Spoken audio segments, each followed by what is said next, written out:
For all you people who are stuck in the ice and snow, I'm looking out at the Gulf and it's quite lovely. It's 9 degrees Oh my in goodness. Pennsylvania. It's a little warmer than that here. Eat your hearts out. So it's just officially 9:30 and we have 23. Maybe give it a couple minutes so people can connect to the audio.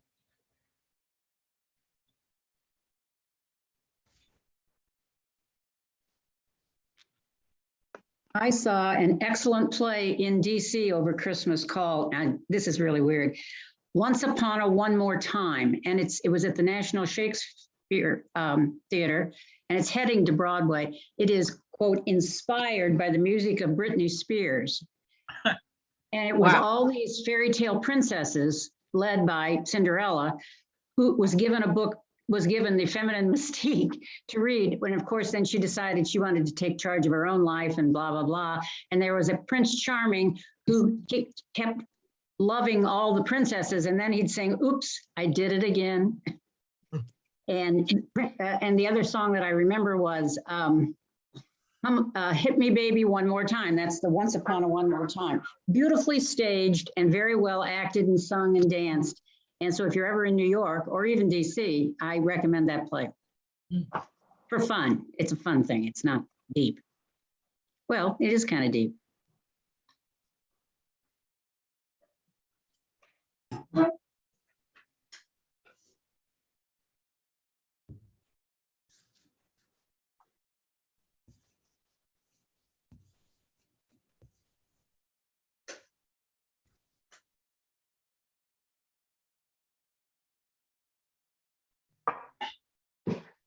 So we're at 27, maybe it's just 9:31.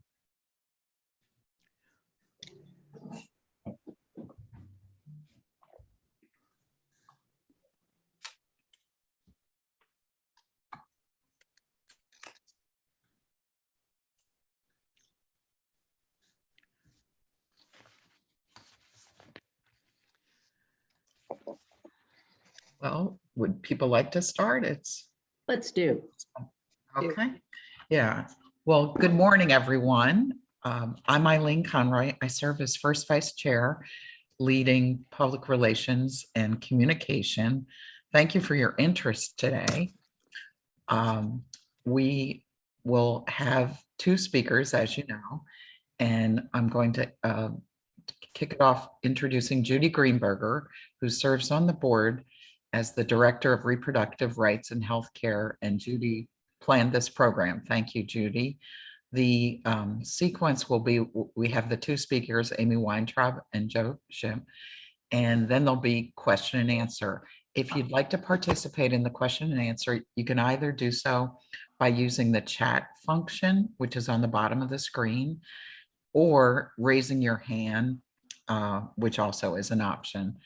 And if neither of those two work, raise your hand and I'll be looking for you. So the meeting will be recorded, and I will now turn it over to Judy. Thank you, Eileen. I am here to introduce Amy Weintraub and Jo Shim,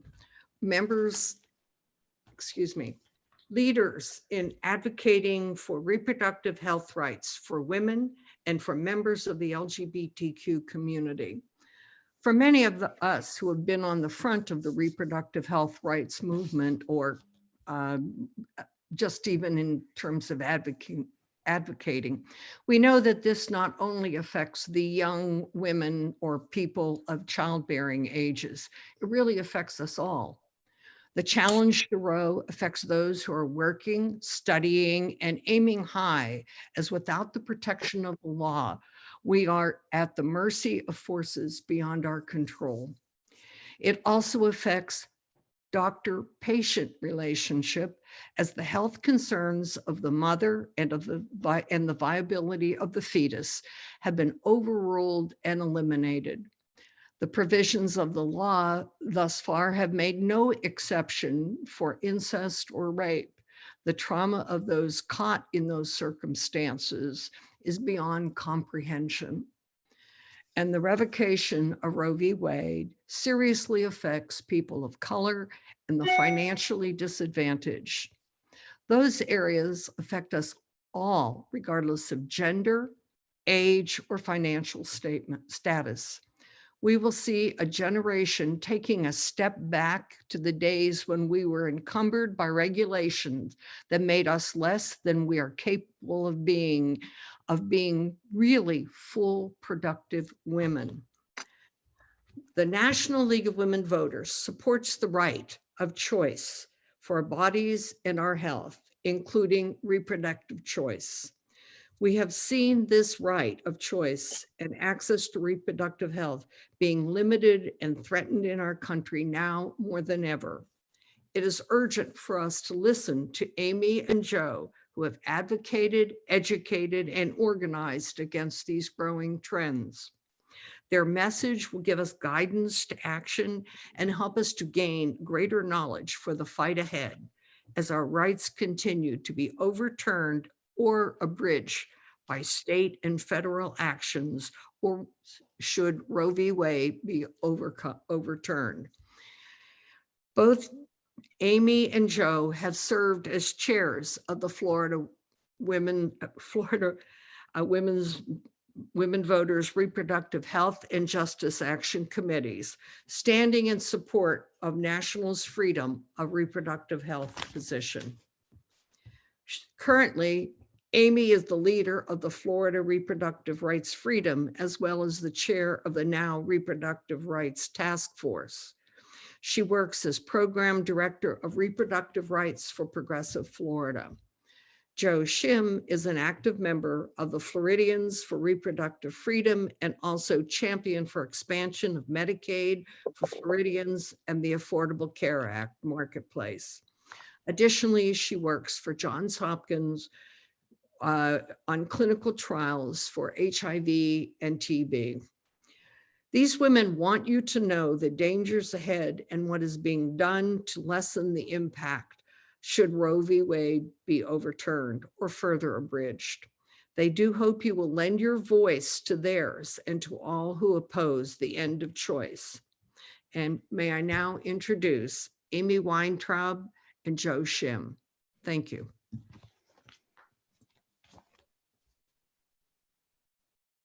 Thank you so much. And can you see my screen that I have shared? All right. Yes. And I just realized I may have forgotten to turn off the audio. So I'm going to do it again. I turn on the audio. Okay. Now we're all set. Okay. So good morning, everyone. It's such a pleasure to be here. I am Amy Weintraub, and Jo's going to go right after me. I am calling or zooming in from St. Petersburg, and I bring you greetings from the League of Women Voters of the St. Petersburg area, as well as Pinellas Now, which I'm an active member of both, and also from my employer, Progress Florida. I just wanted to first, and that was an awesome introduction, by the way. Really, really good job, Judy, in setting the context of why we're here and why, you know, where we are at this point in time where, you know, I'm sure many of you have been feeling like, I can't believe I've been talking about fighting for abortion rights for so many years. And we're at this place now where we're actually going to see we potentially are going to see a significant loss of rights. I mean, who would have predicted it? So anyway, I often tell people, and some of you may have heard me say this before, I do feel like all these years that we have been talking about it and fighting for it and marching have prepared us for where we are now, because we know this issue, and we're really in the right place, and America's lucky to have us, and that includes each of you. The League of Women Voters, as you all you probably are aware, that the National League has a long time position that, and I'm going to quote right from our priorities, national priorities, that public policy in a pluralistic society must affirm the constitutional right of privacy of the individual to make their own reproductive choices.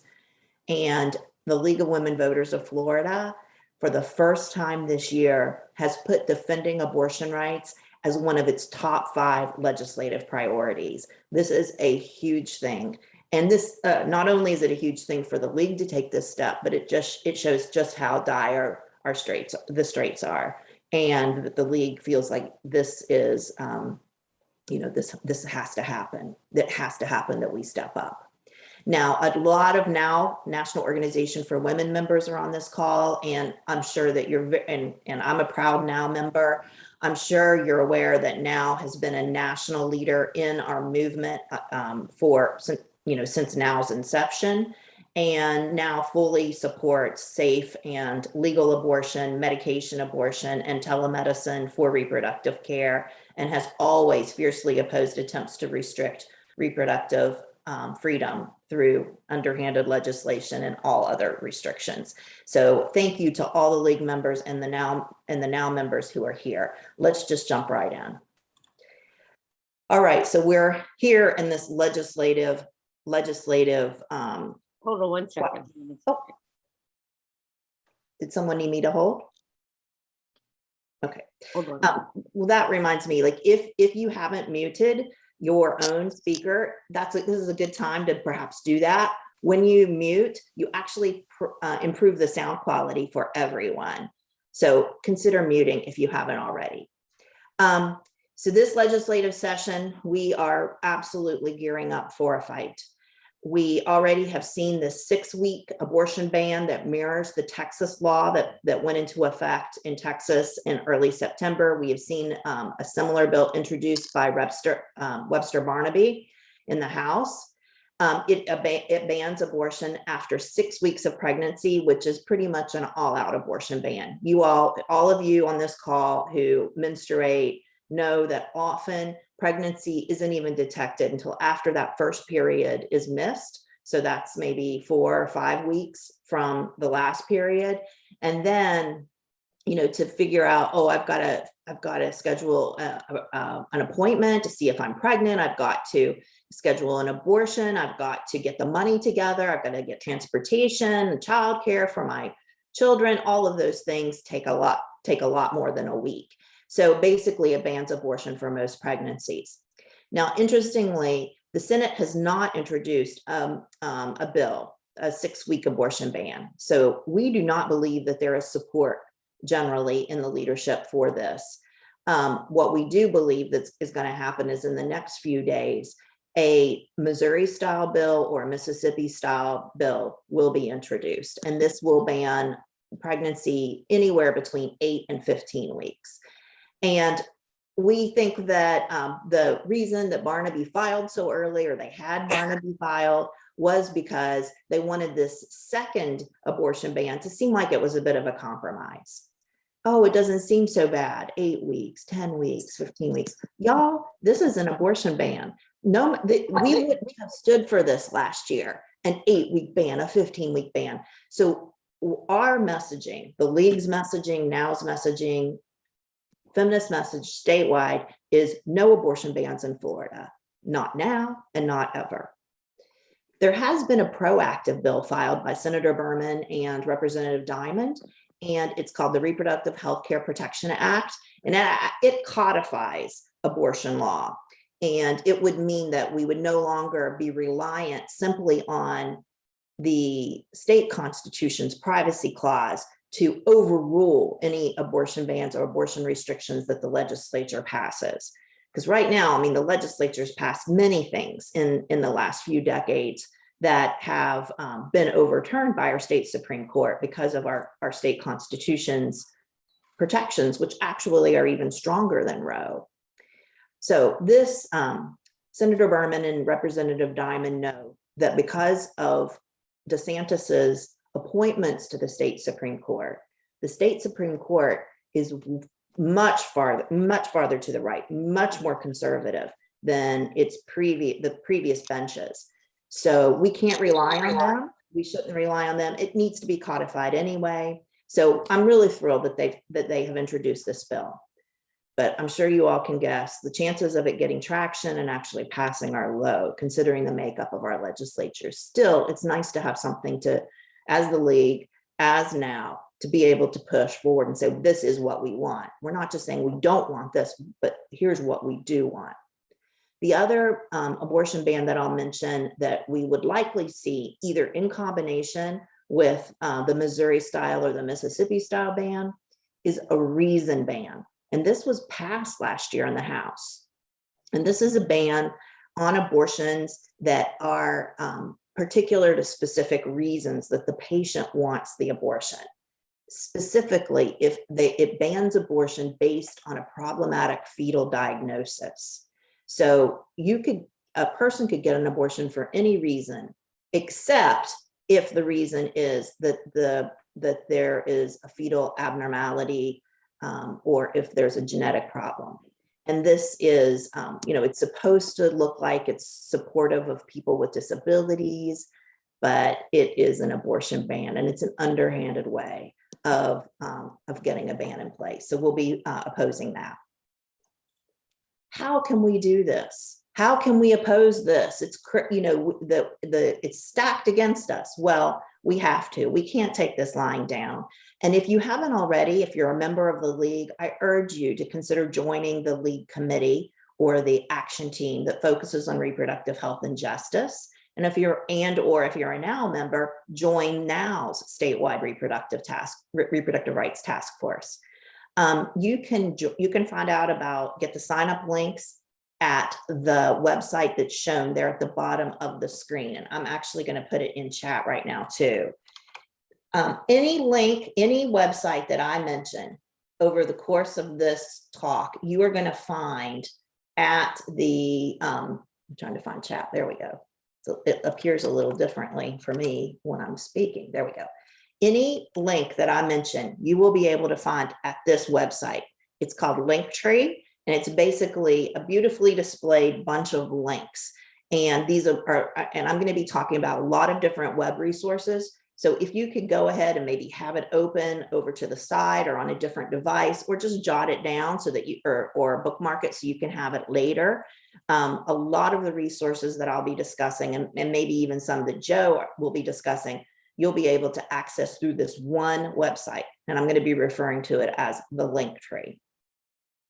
So joining our committees is a great thing. The other things that I really appreciate you doing, if you haven't already, I'm going to talk about those. One is to know who your representative and your senator, know who they are. Get their contacts now and their social media handles and put them in your phone so that you can have them at your fingertips. When you're upset about something that you've read that they're doing, you'll have it there and you can text them, call them, or email them right from your device because it's already in your phone. You don't have to go look it up. When you're in the doctor's office and you're waiting in the waiting room and you're just like, what, you could take that time, or you're sitting in your car waiting on your kid to come out of the soccer practice. You can email them from your device. Having that at your fingertips will make you a much more effective activist. Also consider all these traditional ways of contacting them that I just mentioned: phoning, emails, writing them letters. Those are all fantastic, and we must continue doing this. But if you are on Facebook or on Twitter, those are really, I believe that the staff of the legislators actually give those more attention than anything because they're public facing. So Twitter is great because you can actually put their Twitter handle, the legislator's Twitter handle, right in your post or in your tweet, and it will automatically populate their page too. And of course, on their legislative Facebook pages, although they may have not allow folks to post, you can comment on their posts. And that is a really good way of making your voice heard. I can guarantee you staff and the legislators themselves are looking at those as much as they're looking at anything. Certainly meeting with them in their in-district offices is critical. I know I'm sure your local league is already setting up appointments with them. Maybe even during league lobby days. Meeting with them in district, meeting with their staff in district is often an efficient way to get your voice heard in person. Other things that partners can do. I would urge you to join, if you're interested in Repro, which I guess you are if you're on this Zoom this morning, join our newsletter. mailing list. I edit the Floridians for Reproductive Freedom newsletter that comes out every Friday morning, and it has action steps to take or action alerts, as well as important article links, events that are happening in the repro world across the state and nation, job openings, things like that. If you go to the link tree that I have put in chat, you will find how to the sign up link to get on that newsletter. By the way, Floridians for Reproductive Freedom is a statewide coalition of more than 60 organizations. You guys are all members of that coalition, the FRF coalition, because you're members of the League or you're members of NOW. And it's a really, really effective way of, all of us having a common voice and being aligned. Also, please share abortion rights related messages that appear on the Florida Now, the League of Women Voters Florida, and the FRF Coalition social media channels. That is a really, you posting those, reposting those, sharing, retweeting, all of that adds to the impact of those messages. And just in your general conversations with family and friends, talk about abortion rights as human rights. Talk about abortion care as health care. Talk about it like it's normal, because it is. You all know that 1 in 4 American women will access abortion care in their lifetime. That is it's a normal, not rare thing that happens every single day. So we need to make sure that people understand that it is normal and that it is not something that deserves or needs any stigma. And finally, my suggestion as far as actions to take right now are if you're able to financially support your local abortion fund. That might be the local Planned Parenthood, but it might also be an independent fund. For example, here in Tampa Bay, we have the Tampa Bay Abortion Fund. There's nothing more direct that you can do to offer, to help people access the care they need. We are having a big day of action on, this was supposed to have been changed. I'm sorry. I got a little confused. We're having a Zoom day of action on Wednesday. And this is going to be a power hour that's from 11 a.m. to 12 noon. We're going to be going through specific exercises, some of which I've just described, and have people actually take action at that moment. So far, 150 people have signed up for this Zoom. We're expecting many, many more. It will be, there will be interpretation available in Spanish and in Haitian Creole, and it will be an energy-packed 60 minutes. And I invite you and urge you to consider coming to that event. And then on Tuesday, February 22nd, we will have an in-person day of action at the state capitol, inviting reproductive rights advocates from across the state to actually come there. This was originally scheduled for this week, for Wednesday, next week, I should say, next Wednesday. But because of COVID, we decided to delay that and have our Zoom power hour instead. But if you're able to get up to Tallahassee, we would love to have a massive mobilization with statewide representation on the 22nd. Again, signups are available on the link tree that I have referenced. I would also just mention that one of the there are 2 things that keep me from just wallowing in despair about the situation that we face and the potential of abortion being banned in Florida, as well as across the South and the Midwest. And that is, one of them is that I know our healthcare providers here in Florida who provide abortion care are going to do whatever it takes to make sure that their patients access care. This slide is a little premature. I'm sorry, I'm not going to be talking about self-managed abortion for a minute. What I'm going to be talking about right now is the fact that I read a blog post, a news item on a blogger's post about a Planned Parenthood event in Southwest Florida. Maybe some of you attended it, and the CEO of Planned Parenthood of Southwest and Central Florida, Stephanie Frame, was on. And she was talking about the future of abortion care in the face of an abortion ban. She mentioned that they are working to find out about how abortion care can be provided in international waters off the coast of Florida. She mentioned that a pilot with a float plane had already been in contact with her about how flights out to this boat could be, for patients in need of care, could be organized. She talked about how, and I know this is true, the statewide network that is being built among providers to make sure that people in Florida who need abortions can get it is building, and it's building across the South, and it's building across the nation. It's going to take money to get people where they need to go, and it's going to take intentionality, but it is already being built, and that's awesome. So that helps me sleep at night, just to know that our providers are already thinking ahead. The other thing that helps me sleep at night is what is now, we're going to switch to what's on the slide. And that is the advances that have been made in science and technology that will keep us from ever going back to those pre-1973 days when women had to access care in dark alleys and with coat hangers on their own, and were 5,000 American women died every year from illegal abortions and problems inherent with that.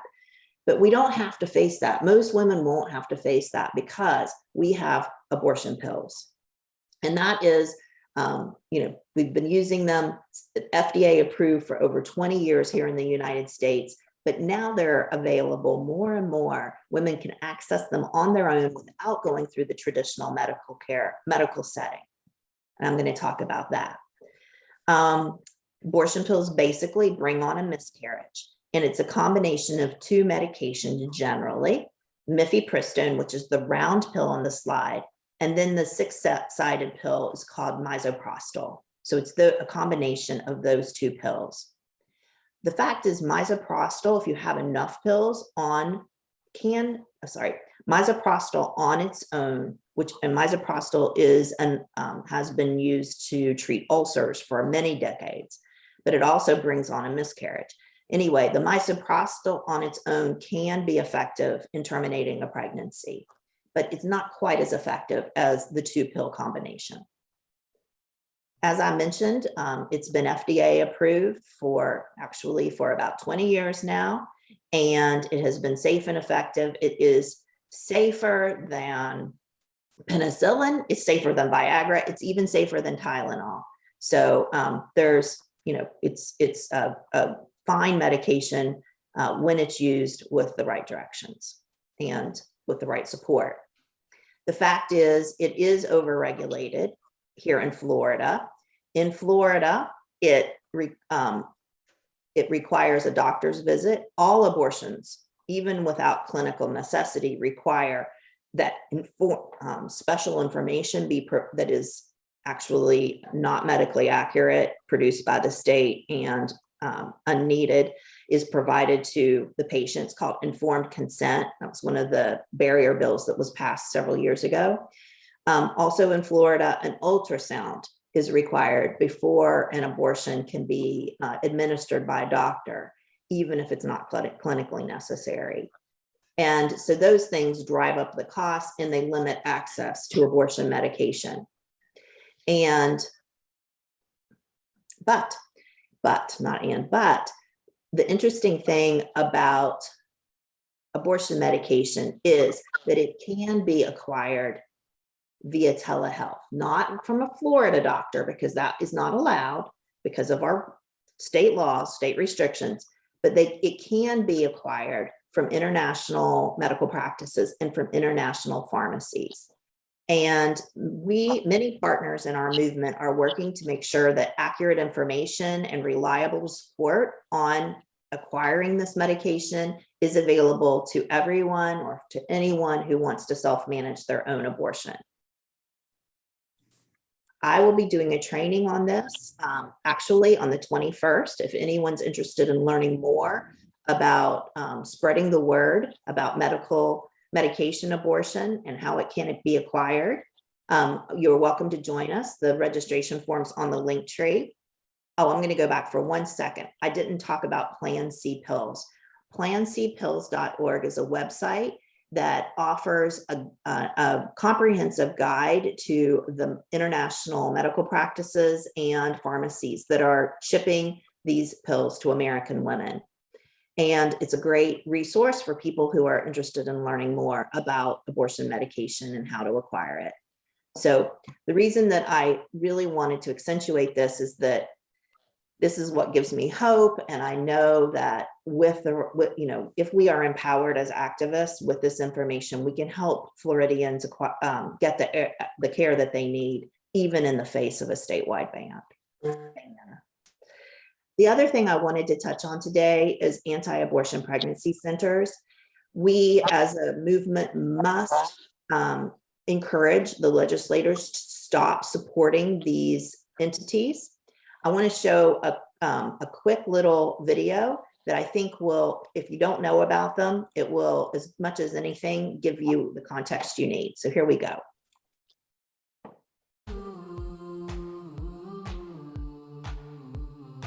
Crisis pregnancy centers are popping up at a rapid pace all over the country. There are nearly 200 of them in Florida alone, outnumbering real reproductive health care providers by 4 to 1. What exactly are crisis pregnancy centers? They're fake clinics that exist to talk women out of abortion. Fueled by a staunch anti-abortion agenda, they use free pregnancy tests and ultrasounds as emotional tools instead of medical tools. Fake clinics claim to offer pregnancy-related medical services, but don't provide comprehensive reproductive health care at all. For starters, you won't get birth control at a fake clinic. Deceptive advertising is their MO.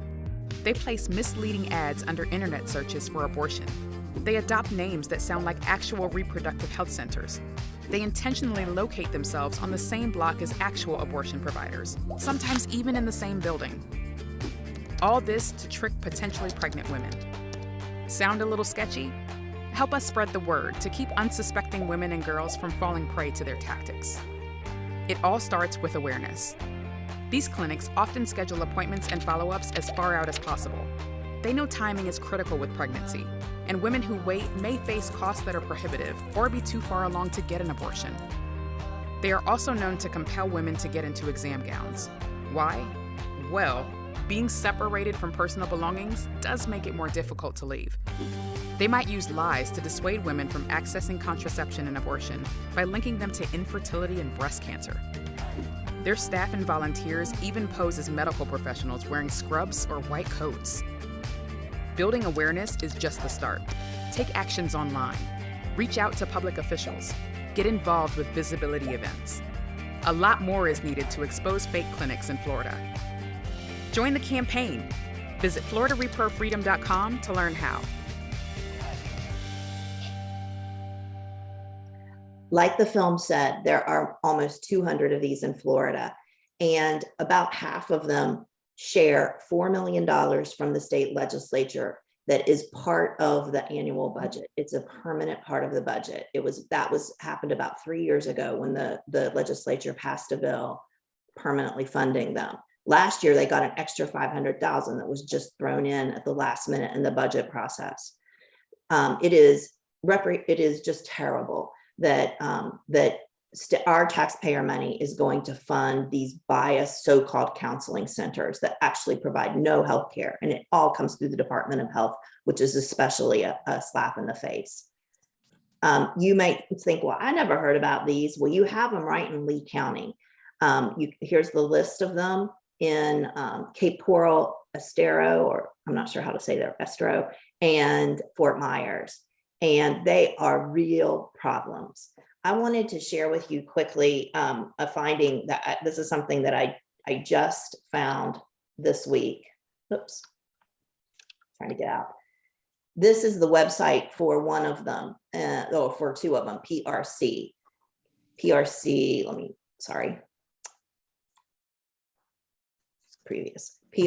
is one in Fort Myers and one in Estero. And this is a typical, it says it offers free pregnancy tests for unplanned pregnancy and unplanned pregnancy support. There's no real discussion here about abortion. I think most savvy people could probably pick up that this is not an abortion provider. It doesn't look like they're providing health care. it looks more like a place you can go for support. So, you know, whatever, they have a right to exist. But let me show you this website. This is for Gulf Coast Women's Clinic. It shows a picture of a doctor. Take control. Start with a free abortion consultation. We understand an unplanned pregnancy can put you in a tough spot. Call for a free abortion consultation. And then if you click on care options, you get over here and it describes in pretty accurate terms of the abortion pill, surgical abortion. This isn't biased. This doesn't tell you about all those terrible risks that some of the websites do about breast cancer or becoming infertile, blah, blah, blah. But this is just, it's just pretend. You call this number, which I asked my daughter who's 20 to do. It is totally the same place because we checked, even though this one has no addresses on it. You can't even tell that it's in Lee County. But when you call, she asked them, where are you located? Well, guess what? It's the two clinics that are right, you know, the two fake clinics. So they're trying to lure people in by posing as an abortion clinic, Gulf Coast Women's Clinic. Anyway, it just drives me nuts. And I wanted to make sure you all knew about it. We have an action page to expose fake clinics. It has a lot of different activities that you can do to make sure that your legislators know and also warn women away from going to them. And I suggest that you visit our action page and you can get that through the link tree. That is the end of my formal report. And at the end, after Joe goes, I'll take questions. I'm going to stop sharing.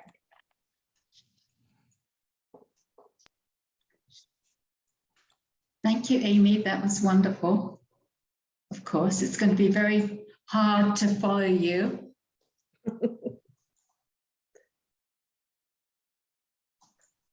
So good morning, everybody. I'm Jo Shim. I'm a member of actually both the Polk County League of Women Voters and the Brevard Women Voters, or the Space Coast League of Women Voters. And I participate in Floridians for Reproductive Freedom activities and calls.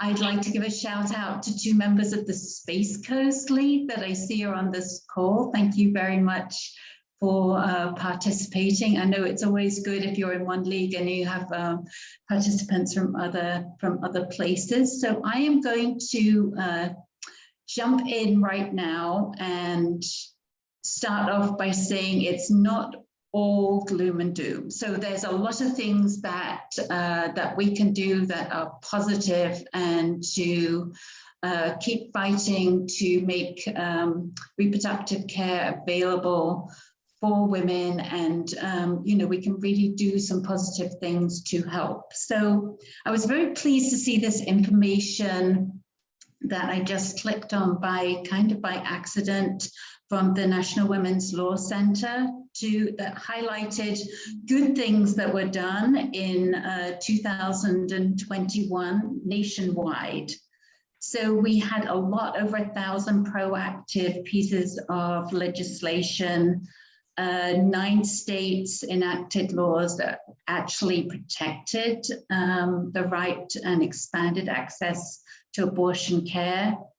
10 states passed laws to allow pharmacists to prescribe contraception, and we'll be talking about that a little bit more later. And several states passed legislation that will increase the availability of free menstrual products to students in public schools and university.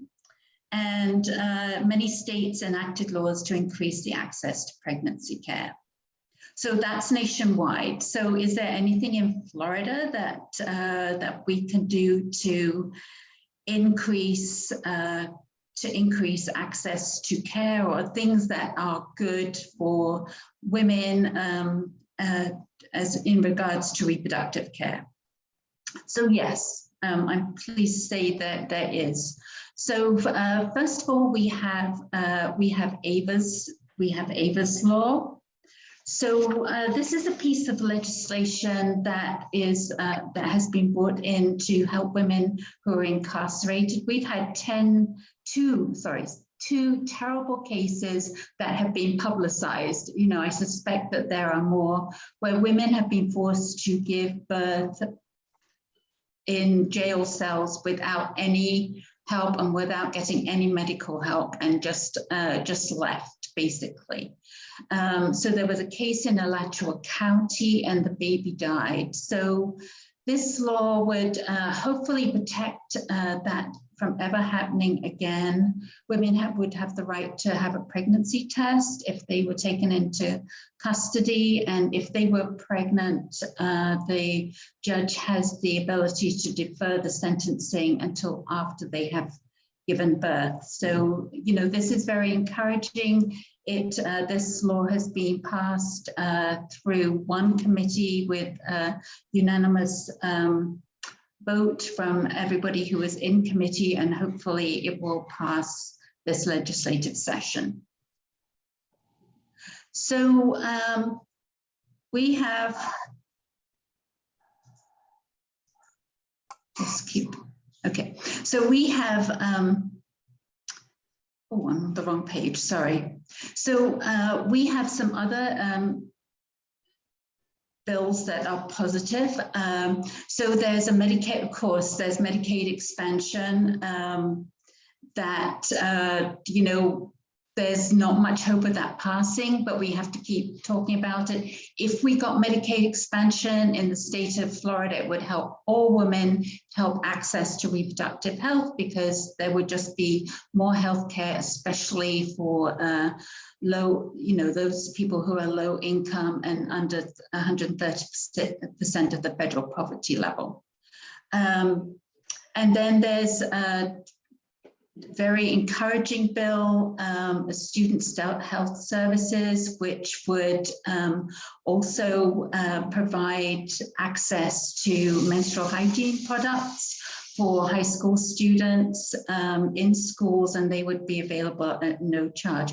I think that was introduced last year as well, but hopefully this is something we can really get behind and support, because this would be excellent for all school students. And I know in Brevard, we have been, with other groups I've been working with, we have been asked to raise money to make menstrual hygiene products available, and have, you know, worked with other organizations to get donations to schools requesting those products.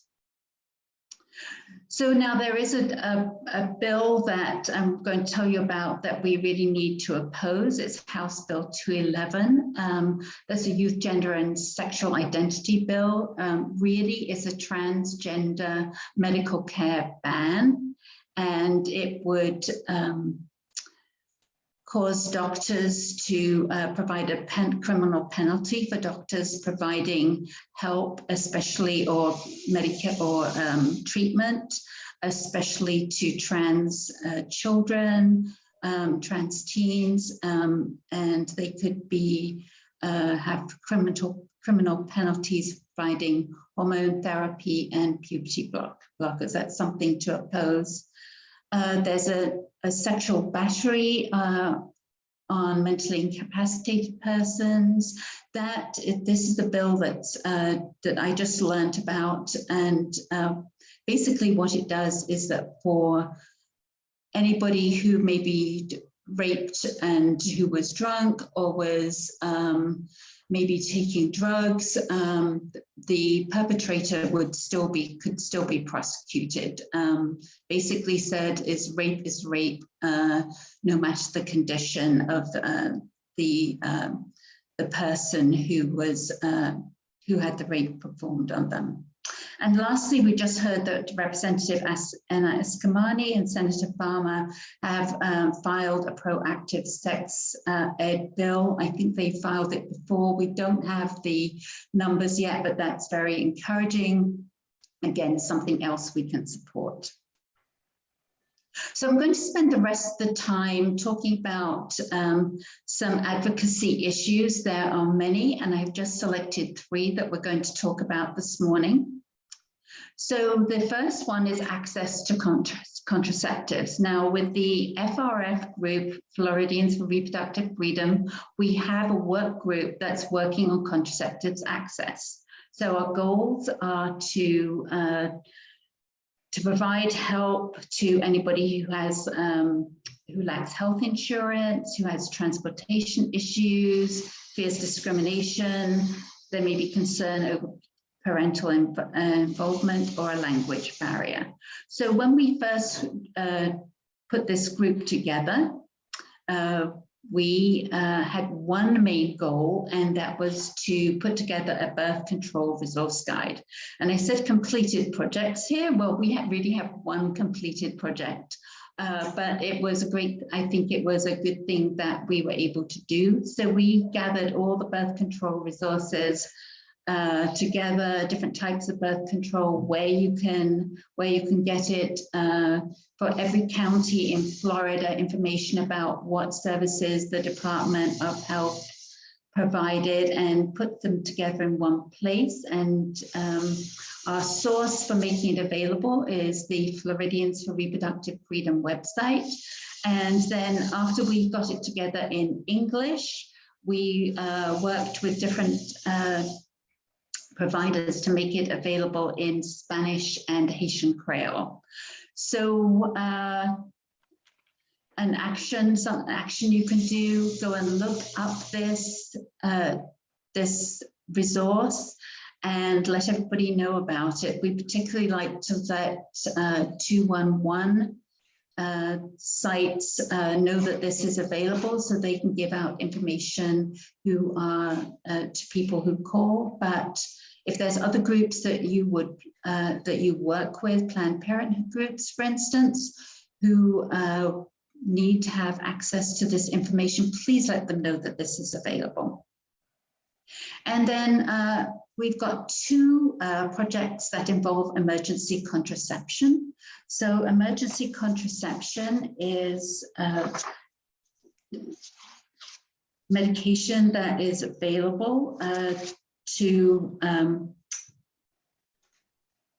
prevent pregnancy for women who've had either unprotected sex or whose method of birth control failed. It is not, it really is, it's not the abortion pill, it's quite different from that. And basically it delays the release of the egg from the ovary. And it's common brands of Plan B. You probably all heard about that. But it's also a very good thing to provide for anybody who's or to survivors of sexual assault. So one of our projects this summer was to find out what the situation is in Florida hospitals Florida hospitals when they have survivors of sexual assault. The question we asked is EC being provided? So this is a project that we are doing with the Florida Council Against Sexual Violence. And Amy with Progress Florida had a student do a lot of the research. First of all, a survey was sent out to hospitals, and then the hospitals that did not respond, we followed up with phone calls, see if we could get the information.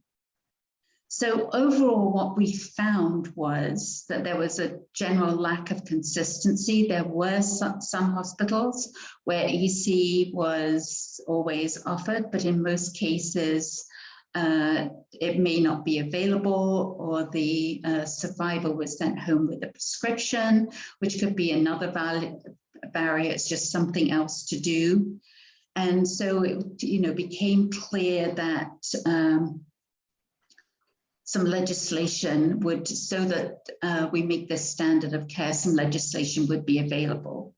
So Cambria, who was a student who worked on the project, produced a wonderful report and presentation, which we can make available for you upon request.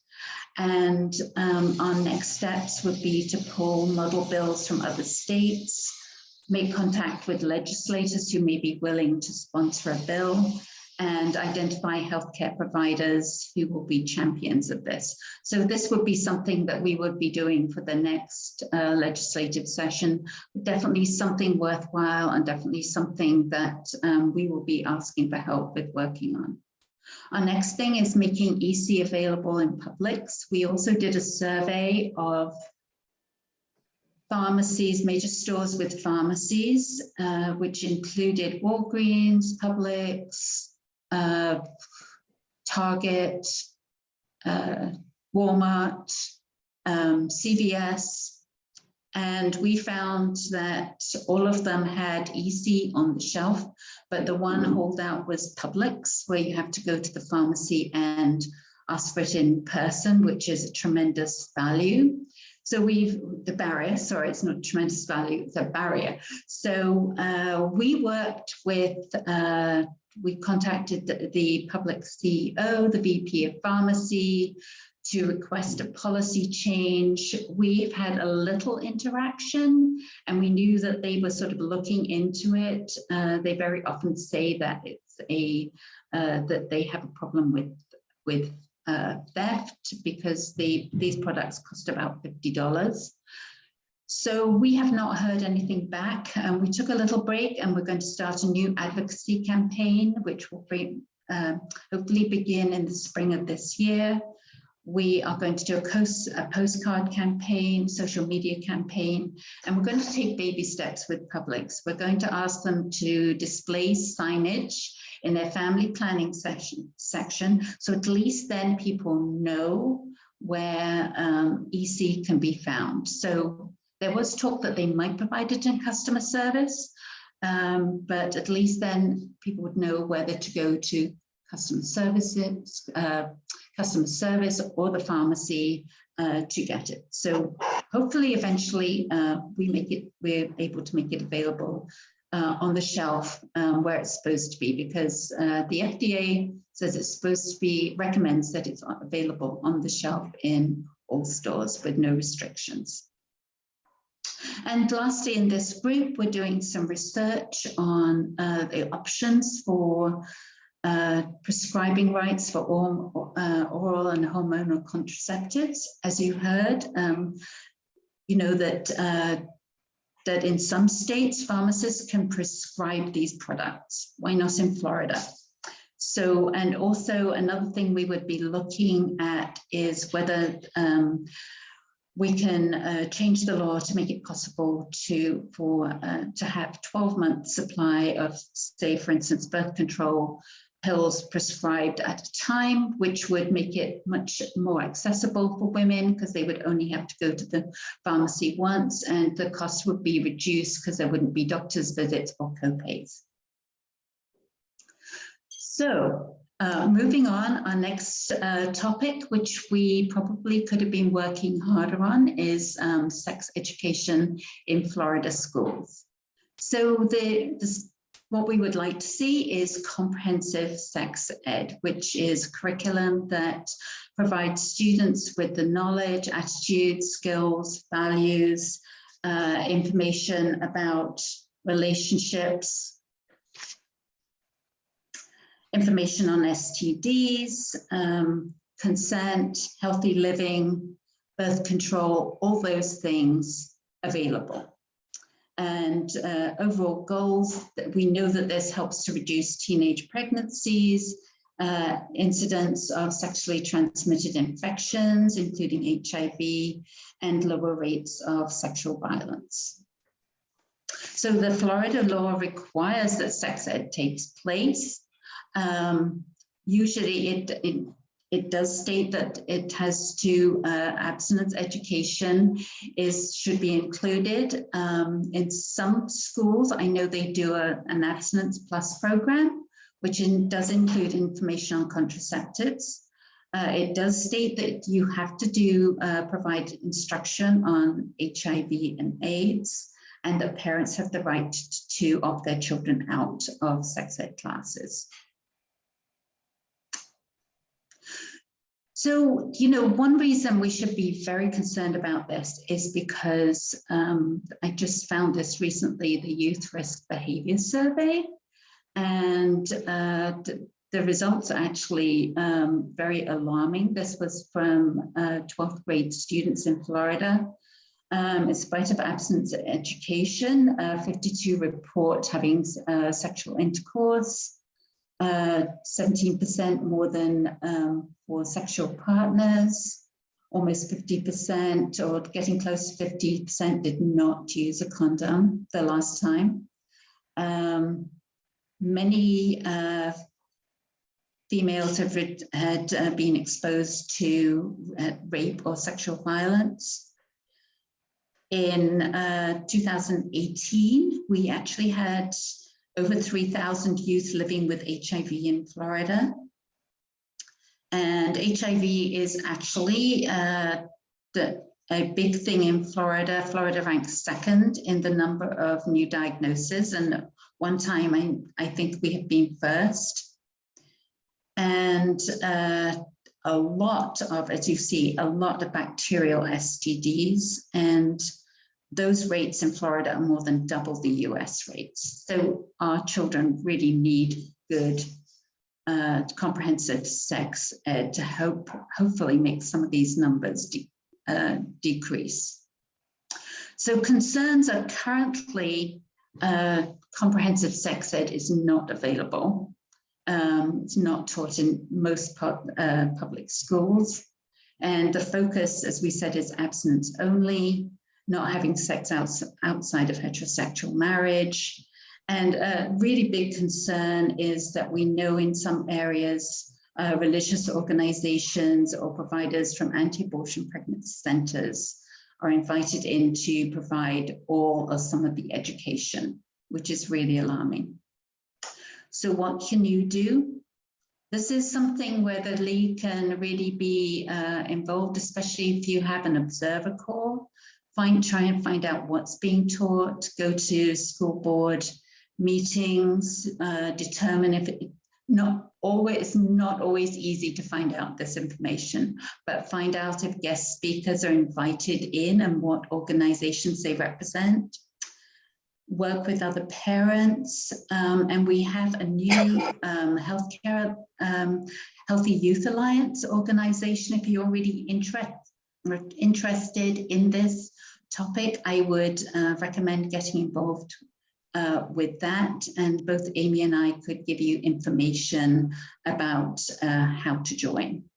And another good thing to do is recommend good curricula, and there is a very good one called the 3 R's, available free. You can get it on the web for made available by Advocates for Youth, and the more that we recommend that, the better. This work is difficult, but if we get leagues involved in different areas, this is some area where this is an area where a lot of advocacy and education is needed, and we can really make a difference. And so, I just wanted to also tell you about a bill that was passed last year that really did make a difference, and advocacy work. So this was a terrible bill when it started. It actually would require that parents opt their children into sex ed classes, which would mean that a lot less children were getting this education. So with the advocacy that was done, this bill was completely turned around. The opt-in language was taken out, and 2 requirements were put in. One, that all school districts must review the sex ed curriculum during an open board meeting each year. And I think this is started to be done in some areas, and that all school districts must post the full sex ed curriculum on their websites. So, there is more information available. You can get access to the curricula now to take a look and maybe see how it can be approved, or if it meets all the criteria that we would like to see. And the last thing that I'd like to cover is HPV vaccines, because we started talking about this in the League Action team meetings. And this is kind of a big thing where we can also make a difference. So HPV is the most common STD in the US. There are 43 million infections in 2018, but it can be totally prevented with a vaccine, which actually prevents against 6 types of cancer. So cervical, vaginal, vulvar, penile, throat, and it protects against genital warts as well. The problem is, though, that many children, they may be getting 1 dose, but they're not getting the full course of the HPV vaccine, which is 2 doses between 9 and 15. And then after that, up to the age of 26, it's 3 doses. And as you see in Florida in 2019, 56% of females and 51% of males were up to date. So there's a lot of work that needs to be done on that. And I think that this is something that definitely the League can do. So we have great information, great materials that are available through the FDA, totally free. They've got totally free brochures and flyers on HPV, and there's printable material available from the American Cancer Society. And we hope to have a summer campaign this year, and including a social media campaign and practice encouraging League members to hopefully get invites to some back to school events. We had in Brevard, we were invited to an event last year, and we were able to, every middle school student that came through, we were able to give them a brochure on HPV and talk to some of the parents as well. So I'm hoping that this is something that we can get help, the action team can get help with over the summer months. So I hope you all have enough action items to do now. I'd just like to acknowledge some of the awesome activists that we have on the Space Coast. Here they are at several events, and you can see that we actually have Amy here as well. And here is our information, and this was our October rally. Of course, the amazing Anna Eskamani came, and my friend Vicky made this amazing visual that she carried on the march. So thank you very much for listening. Thank you for the invite. This is both my information and Amy's information. We are open to you contacting us at any time, and I know now we are available for any questions, or I should say Amy's available for any questions. No, just joking. We would be happy to take any questions that you have. Thank you very much. Thank you. This is Eileen. And so we did receive a couple one question from Barb Kavanaugh, which I'll ask. So you can submit a question either at the bottom of the screen by clicking the chat, or at the bottom where it says reactions, raise your hand. So Barb's question, and thank you, Barb, was, do we know why the rate of HIV infection is so high among Florida teenagers?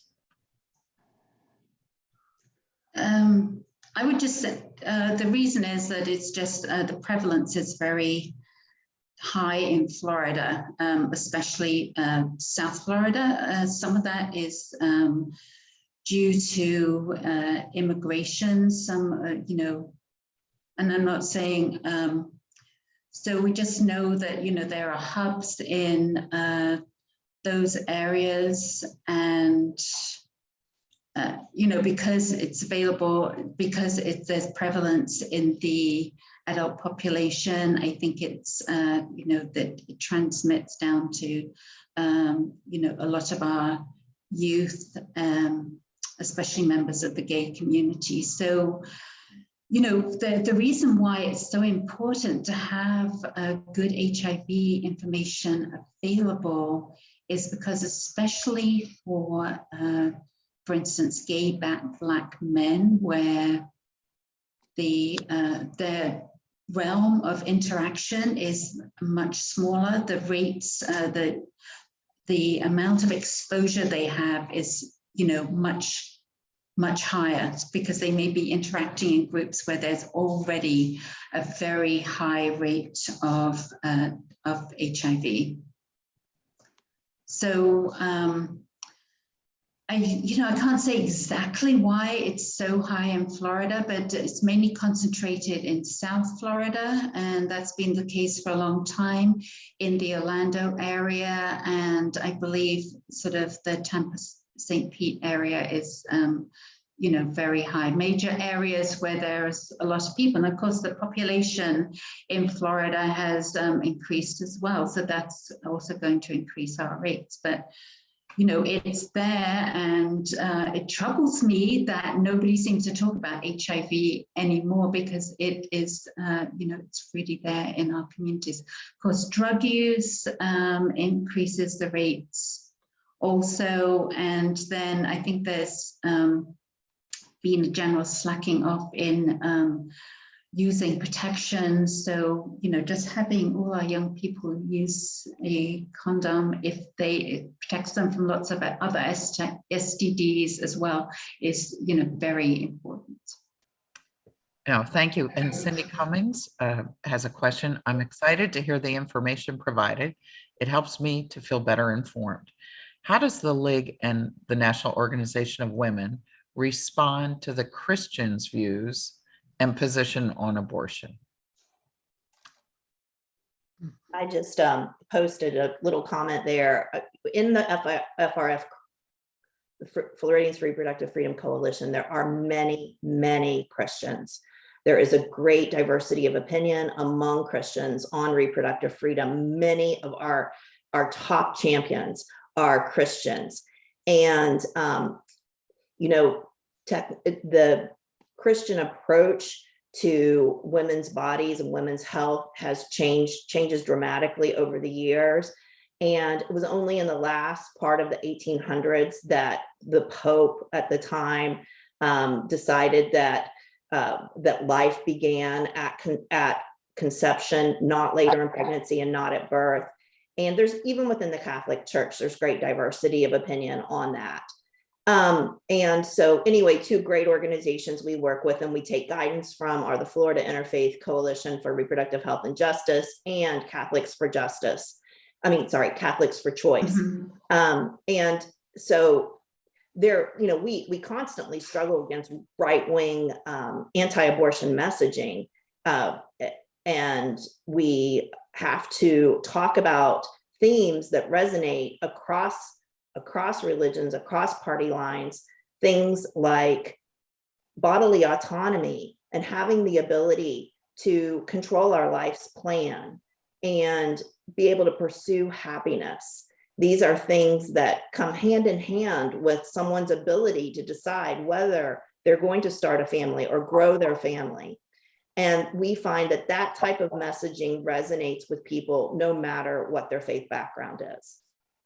I'm happy to, I will put in chat a link to a really great resource, a booklet that's available via PDF from our partners at the National Institute for Reproductive Health that has messaging tips that resonate with a wide variety of voters. Thank you.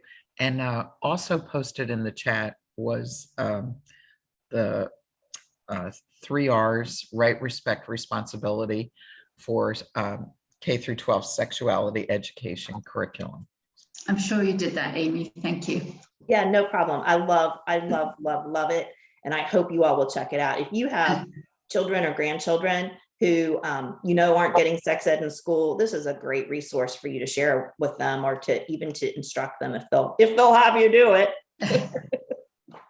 And I would say that Catholic, just to add on to what Amy said before, Catholics Choice is fantastic organizations. They have great resources available, and even just contact them and get onto their either website or mailing list. You'll get lots of, they were really out there fighting for abortion rights.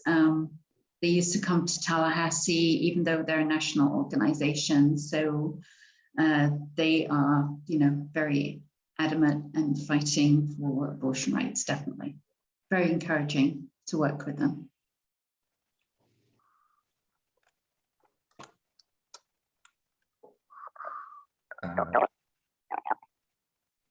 Yes, thanks. You posted that, Google, also on the chat.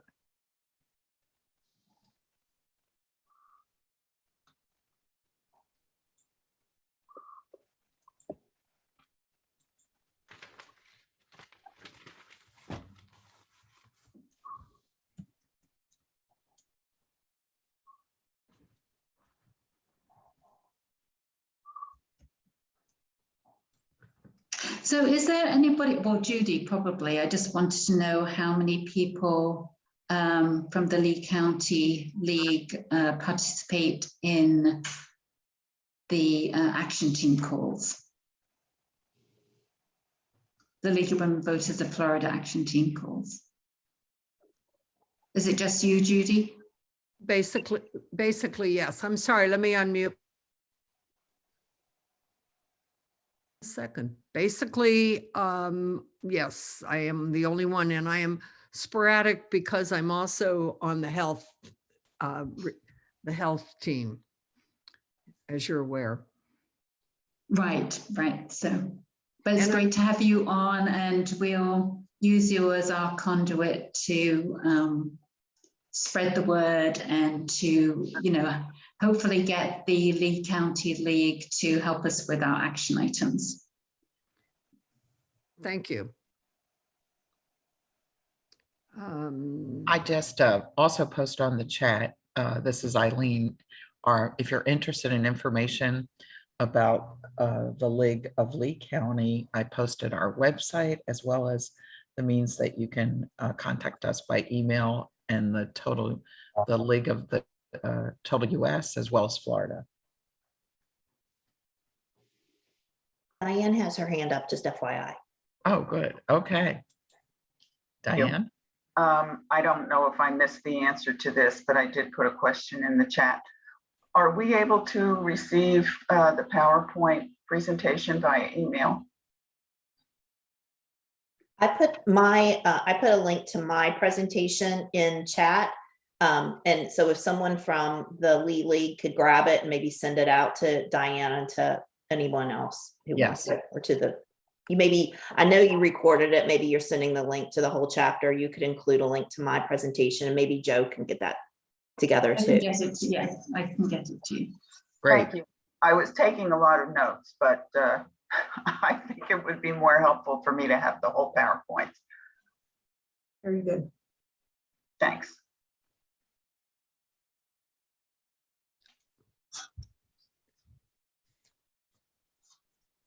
Eileen, do you see any more questions coming from the group?